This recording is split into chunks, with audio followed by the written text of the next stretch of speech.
Today I want to draw your attention to a man born blind. Note this in this biblical account, he didn't become blind. John 9, 1 through to verse 8. As he went along, he saw a man blind from birth. His disciples asked him, "Rabbi, who sinned, this man or his parents, that he was born blind?" "Neither this man nor his parents sinned," said Jesus. "But this happened so that the works of God might be displayed in him. As long as it's day, we must do the works of him who sent me. Night is coming when no one can work. While I'm in the world, I am the light of the world." After saying this, he spit on the ground, put some mud with saliva and put it on the man's eyes. "Go," he told him, "wash in the pool of Siloam."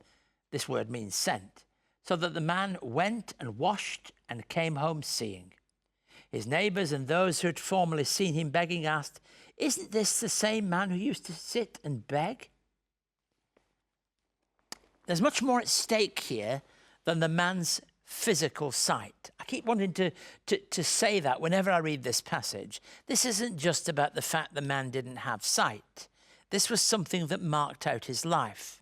It raises the issue of the cause of his blindness, and you get all kinds of mixed up religious ideas, which are still prevalent in many people's minds and conversation today when they see someone in trouble, when they see someone whose life is in somehow marked. Who sinned? Did he sin? His parents sin? Where has it come from? And Jesus, the light of the world, brings light into this man's life. Others couldn't believe it. When they realized that this had happened to him, they really could not believe that this had happened. His neighbors they said, "Isn't this the man who used to come and sit and beg?" And you know, he testifies to what he is. He's not afraid of saying, "Yes, I'm the man." The blind man brings to our attention the kind of questions that are constantly before us, and that's why people suffer and others don't. They say, why is it that this happens? That's a question worth asking. Even the disciples appear to get the wrong picture. He was known as the man who used to beg. That was the only option for many blind people. Another interesting and I think painful truth is this: his blindness defined him.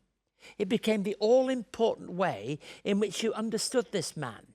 You didn't say this man's Bill or Jack or Jacob. You say that's the blind man. His blindness defined him. And in the passage that follows, the Pharisees investigate the healing. He's thrown out of the synagogue. They really cannot get their minds and come to grips with what's happened here. And they come to see him in a much deeper sense.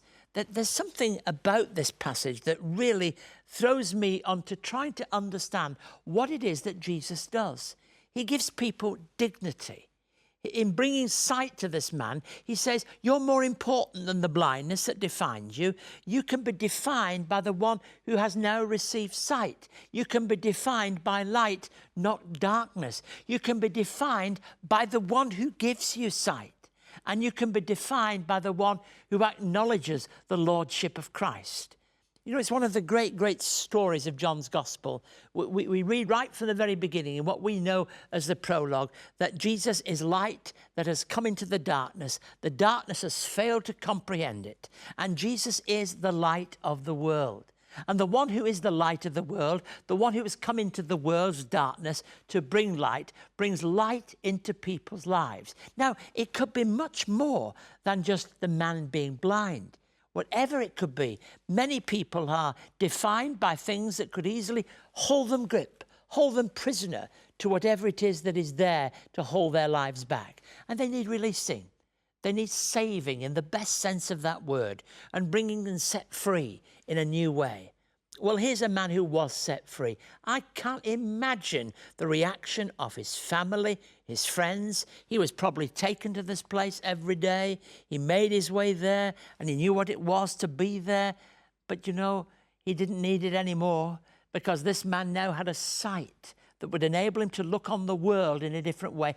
And more importantly, in these days, for the world to look on him in a new way.